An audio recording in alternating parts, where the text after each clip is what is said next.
আসসালামু আলাইকুম প্রিয় দর্শক, আজকের ভিডিওতে আমরা জানব ঈদুল আজহার ইতিহাস, তাৎপর্য এবং কোরবানির গুরুত্বপূর্ণ সম্পর্কে। ভিডিওটি শেষ পর্যন্ত দেখুন, ইনশাআল্লাহ অনেক কিছু শিখতে পারবেন। চলুন শুরু করি। ঈদুল আজহার ইতিহাস ও তাৎপর্য। ঈদুল আজহা মুসলিম উম্মাহর দ্বিতীয় বড় ঈদ। এটি মূলত ত্যাগের ঈদ।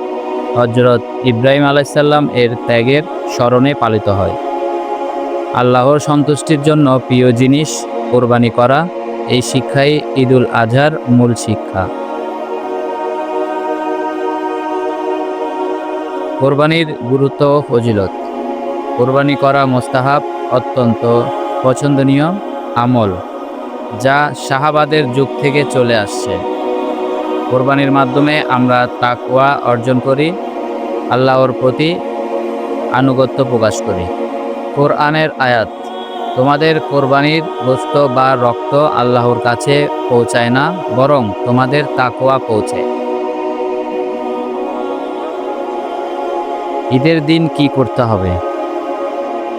ঈদের আগের রাতে বেশি বেশি দোয়া ও ইবাদত করা। ঈদের সকালে সুন্দর জামা পরে ঈদগাহ বা মসজিদে ঈদের নামাজ পড়া। ঈদগাহে যাওয়ার সময় তাকবীর পড়া। আল্লাহু আকবার, আল্লাহু আকবার, লা ইলাহা ইল্লাল্লাহ, আল্লাহু আকবার, আল্লাহু আকবার, ওয়ালিল্লাহিল হামদ।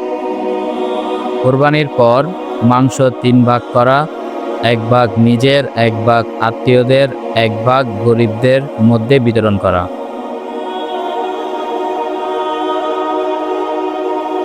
ঈদুল আজহা আমাদের শেখায় ত্যাগ, ধর্ম এবং আল্লাহর প্রতি আনুগত্য। আমাদের জীবনের প্রতিটি কাজই আল্লাহর সন্তুষ্টি খুঁজতে হবে। প্রিয় ভাই ও বোনেরা, ঈদুল আজহার মাধ্যমে আমাদের জীবন যেন আরও সুন্দর হয়, আমাদের হৃদয় যেন ত্যাগের শিক্ষা গ্রহণ করে। আপনাদের সবাইকে ঈদ মোবারক। ভিডিওটি ভালো লাগলে লাইক দিন, কমেন্ট করুন এবং চ্যানেলটি সাবস্ক্রাইব করতে ভুলবেন না। আসসালামু আলাইকুম ওয়া রাহমাতুল্লাহ।